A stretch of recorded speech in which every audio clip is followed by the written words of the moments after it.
اللہ کا نام لے کر جو بڑا مہربان نہایت رحم والا ہے۔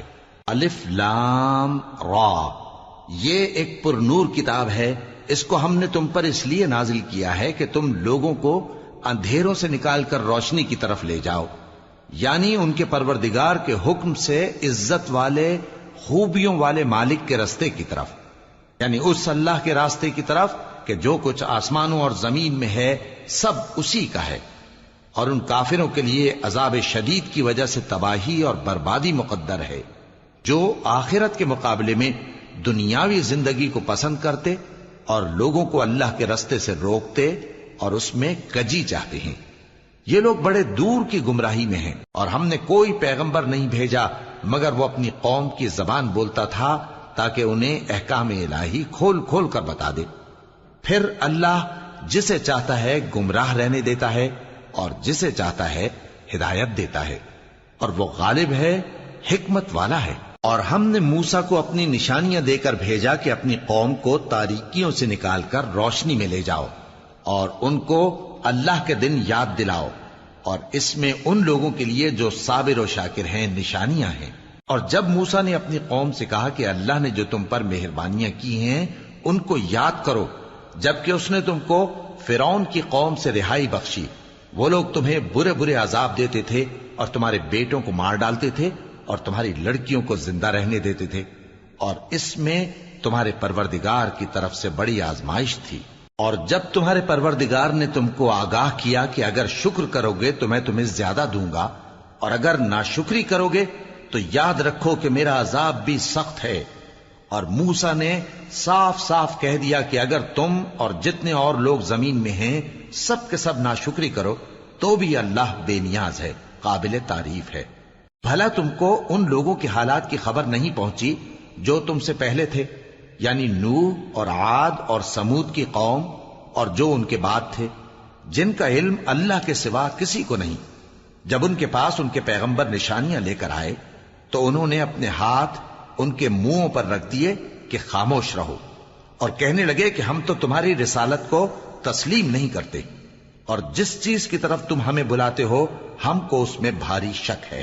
ان کے پیغمبروں نے کہا، کیا تم کو اللہ کے بارے میں شک ہے جو آسمانوں اور زمین کا پیدا کرنے والا ہے؟ وہ تمہیں اس لیے بلاتا ہے کہ تمہارے گناہ بخشے اور ایک مدت مقرر تک تم کو مہلت دے۔ وہ بولے کہ تم تو ہمارے ہی جیسے آدمی ہو، تمہارا یہ منشا ہے کہ جن چیزوں کو ہمارے بڑے پوجتے رہے ہیں ان کے پوجنے سے تم ہمیں روک دو، تو اچھا کوئی کھلی دلیل لاؤ، یعنی معجزہ دکھاؤ۔ پیغمبروں نے ان سے کہا کہ ہاں ہم تمہارے ہی جیسے آدمی ہیں، لیکن اللہ اپنے بندوں میں سے جس پر چاہتا ہے نبوت کا احسان کرتا ہے، اور ہمارے اختیار کی بات نہیں کہ ہم اللہ کے حکم کے بغیر تم کو تمہاری فرمائش کے مطابق معجزہ دکھائیں، اور اللہ ہی پر مومنوں کو تو بھروسہ رکھنا چاہیے۔ اور ہم کیوں اللہ پر بھروسہ نہ رکھیں حالانکہ اس نے ہم کو ہمارے دین کے سیدھے رستے بتائے ہیں، اور جو تکلیفیں تم ہم کو دیتے ہو اس پر ہم صبر کریں گے، اور اہل توکل کو تو اللہ ہی پر بھروسہ رکھنا چاہیے۔ اور جو کافر تھے انہوں نے اپنے پیغمبروں سے کہا کہ یا تو ہم تم کو اپنے ملک سے باہر نکال دیں گے یا تم ہمارے مذہب میں واپس آ جاؤ۔ پس ان کے پروردگار نے ان کی طرف وحی بھیجی کہ ہم ظالموں کو ہلاک کر دیں گے اور ان کے بعد تم کو اس زمین میں آباد کر دیں گے۔ یہ اس شخص کے لیے ہے جو قیامت کے روز میرے سامنے کھڑے ہونے سے ڈرے اور میرے عذاب سے خوف کرے۔ اور پیغمبروں نے اللہ سے فتح چاہی اور ہر سرکش ضدی نامراد رہ گیا۔ اس کے پیچھے دوزخ ہے اور اسے پیپ والا پانی پلایا جائے گا، وہ اس کو گھونٹ گھونٹ کر کے پیے گا اور گلے سے نہیں اتار سکے گا، اور ہر طرف سے اسے موت آ رہی ہوگی مگر وہ مرنے میں نہیں آئے گا، اور اس کے بعد سخت عذاب ہوگا۔ جن لوگوں نے اپنے پروردگار سے کفر کیا ان کے اعمال کی مثال راکھ کی سی ہے کہ آندھی کے دن اس پر زور کی ہوا چلے جو اسے اڑا لے جائے۔ اسی طرح جو کام وہ کرتے رہے ان پر ان کو کچھ قابو نہ ہوگا۔ یہی تو پرلے سرے کی گمراہی ہے۔ کیا تم نے نہیں دیکھا کہ اللہ نے آسمانوں اور زمین کو تدبیر سے پیدا کیا ہے؟ اگر وہ چاہے تو تم کو نابود کر دے اور تمہاری جگہ نئی مخلوق پیدا کر دے۔ اور یہ اللہ کو کچھ بھی مشکل نہیں. اور قیامت کے دن سب لوگ اللہ کے سامنے کھڑے ہوں گے تو غریب پیروکار بڑے بن بیٹھنے والوں سے کہیں گے کہ ہم تو تمہارے پیرو تھے، کیا تم اللہ کا کچھ عذاب ہم پر سے دفع کر سکتے ہو؟ وہ کہیں گے کہ اگر اللہ ہم کو ہدایت کرتا تو ہم تم کو ہدایت کرتے. اب ہم گھبراہٹ ظاہر کریں یا صبر کریں ہمارے حق میں برابر ہے، کوئی جگہ رہائی کی ہمارے لیے نہیں ہے. اور جب حساب کتاب کا کام فیصل ہو چکے گا تو شیطان کہے گا جو وعدہ اللہ نے تم سے کیا تھا وہ تو سچا تھا، اور جو وعدہ میں نے تم سے کیا تھا وہ جھوٹا تھا، اور میرا تم پر کسی طرح کا زور نہیں تھا. ہاں میں نے تم کو گمراہی اور باطل کی طرف بلایا تو تم نے جلدی سے اور بے دلیل میرا کہنا مان لیا.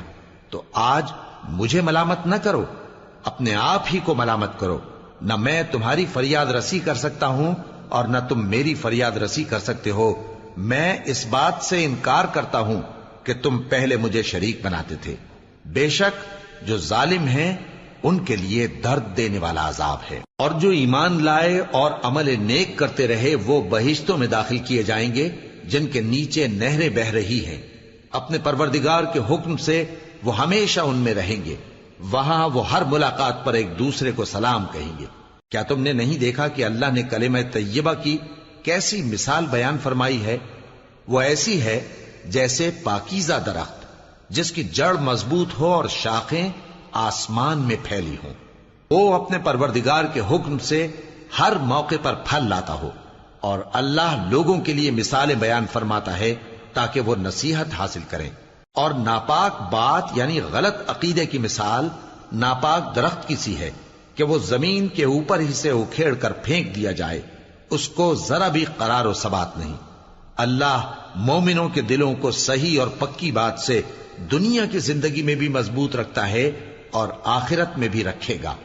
اور اللہ بے انصافوں کو گمراہ کر دیتا ہے اور اللہ جو چاہتا ہے کرتا ہے. کیا تم نے ان لوگوں کو نہیں دیکھا جنہوں نے اللہ کے احسان کو ناشکری سے بدل دیا اور اپنی قوم کو تباہی کے گھر میں لا اتارا، یعنی دوزخ میں کہ سب ناشکرے اس میں داخل ہوں گے اور وہ برا ٹھکانہ ہے. اور ان لوگوں نے اللہ کے شریک مقرر کیے کہ لوگوں کو اس کے رستے سے گمراہ کریں. کہہ دو کہ چند روز فائدے اٹھا لو، آخر کار تم کو دوزخ کی طرف لوٹ کر جانا ہے. اے پیغمبر میرے مومن بندوں سے کہہ دو کہ نماز پڑھا کریں اور اس دن کے آنے سے پیشتر جس میں نہ اعمال کا سودا ہوگا اور نہ دوستی کام آئے گی ہمارے دیے ہوئے مال میں سے پوشیدہ اور علانیہ خرچ کرتے رہیں. اللہ ہی تو ہے جس نے آسمانوں اور زمین کو پیدا کیا اور آسمان سے مے برسایا، پھر اس سے تمہارے کھانے کے لیے پھل پیدا کیے اور کشتیوں اور جہازوں کو تمہارے زیر فرمان کیا تاکہ وہ سمندر میں اس کے حکم سے چلیں، اور نہروں کو بھی تمہارے زیر فرمان کیا. اور سورج اور چاند کو تمہارے لیے کام میں لگا دیا کہ دونوں دن رات ایک ڈگر پر چل رہے ہیں، اور رات اور دن کو بھی تمہاری خاطر کام میں لگا دیا. اور جو کچھ تم نے مانگا سب میں سے تم کو عنایت کیا. اور اگر اللہ کے احسان گننے لگو تو شمار نہ کر سکو، مگر لوگ نعمتوں کا شکر نہیں کرتے. کچھ شک نہیں کہ انسان بڑا بے انصاف ہے، ناشکرا ہے. اور جب ابراہیم نے دعا کی کہ اے میرے پروردگار اس شہر کو لوگوں کے لیے امن کی جگہ بنا دے اور مجھے اور میری اولاد کو اس بات سے کہ بتوں کی پرستش کرنے لگیں بچائے رکھیو. اے پروردگار انہوں نے بہت سے لوگوں کو گمراہ کیا ہے، سو جس شخص نے میرا کہا مانا وہ میرا ہے، اور جس نے میری نافرمانی کی تو تو بخشنے والا ہے، مہربان ہے. اے پروردگار میں نے اپنی اولاد ایک وادی میں جہاں کھیتی نہیں تیرے عزت و ادب والے گھر کے پاس لا بسائی ہے. اے پروردگار تاکہ یہ نماز پڑھیں سو تو لوگوں کے دلوں کو ایسا کر دے کہ ان کی طرف جھکے رہیں، اور ان کو میووں سے روزی دیتے رہنا تاکہ تیرا شکر کریں. اے پروردگار جو بات ہم چھپاتے اور جو ظاہر کرتے ہیں تو سب جانتا ہے، اور اللہ سے کوئی چیز مخفی نہیں، نہ زمین میں نہ آسمان میں. اللہ کا شکر ہے جس نے مجھ کو بڑی عمر میں اسماعیل اور اسحاق بخشے. بے شک میرا پروردگار دعا سننے والا ہے. اے پروردگار مجھ کو ایسی توفیق عنایت کر کہ نماز پڑھتا رہوں اور میری اولاد کو بھی یہ توفیق بخش. اے پروردگار میری دعا قبول فرما. اے پروردگار حساب کتاب کے دن میری اور میرے ماں باپ کی اور مومنوں کی مغفرت کیجو۔ اور مومنوں یہ نہ سمجھنا کہ یہ ظالم جو کام کر رہے ہیں اللہ ان سے بے خبر ہے، وہ ان کو اس دن تک مہلت دے رہا ہے جبکہ دہشت کے سبب آنکھیں پھٹی کی پھٹی رہ جائیں گی اور لوگ سر اٹھائے ہوئے میدان قیامت کی طرف دوڑ رہے ہوں گے، ان کی نگاہیں خود اپنی طرف لوٹ نہ سکیں گی اور ان کے دل مارے خوف کے ہوا ہو رہے ہوں گے۔ اور لوگوں کو اس دن سے آگاہ کر دو جب ان پر عذاب آ جائے گا، تب ظالم لوگ کہیں گے کہ اے ہمارے پروردگار، ہمیں تھوڑی سی مہلت عطا کر تاکہ ہم تیری دعوت توحید قبول کریں اور تیرے پیغمبروں کے پیچھے چلیں۔ تو جواب ملے گا، کیا تم پہلے قسمیں نہیں کھایا کرتے تھے کہ تم کو اس حال سے جس میں تم ہو زوال نہیں ہوگا؟ اور جو لوگ اپنے آپ پر ظلم کرتے تھے تم ان کے مکانوں میں رہتے تھے، اور تم پر ظاہر ہو چکا تھا کہ ہم نے ان لوگوں کے ساتھ کس طرح کا معاملہ کیا تھا، اور تمہارے سمجھانے کے لیے مثالیں بیان کر دی تھیں۔ اور انہوں نے بڑی بڑی تدبیریں کی، اور ان کی سب تدبیریں اللہ کے ہاں لکھی ہوئی ہیں۔ گو وہ تدبیریں ایسی غضب کی تھیں کہ ان سے پہاڑ بھی ٹل جائیں۔ تو ایسا خیال نہ کرنا کہ اللہ نے جو اپنے پیغمبروں سے وعدہ کیا ہے وہ اس کے خلاف کرے گا۔ بے شک اللہ زبردست ہے، بدلہ لینے والا ہے۔ جس دن یہ زمین دوسری ہی زمین بنا دی جائے گی اور آسمان بھی بدل دیے جائیں گے اور سب لوگ اللہ کے سامنے نکل کھڑے ہوں گے، جو یکتا ہے بڑا زبردست ہے۔ اور اس دن تم گناہگاروں کو دیکھو گے کہ زنجیروں میں جکڑے ہوئے ہیں، ان کے کرتے تارکول کے ہوں گے اور ان کے چہروں کو آگ لپٹ رہی ہوگی، یہ اس لیے کہ اللہ ہر شخص کو اس کے اعمال کا بدلہ دے۔ بے شک اللہ جلد حساب لینے والا ہے۔ یہ قرآن لوگوں کے نام اللہ کا پیغام ہے تاکہ ان کو اس سے ڈرایا جائے اور تاکہ وہ جان لیں کہ وہی اکیلا معبود ہے، اور تاکہ اہل عقل نصیحت حاصل کریں۔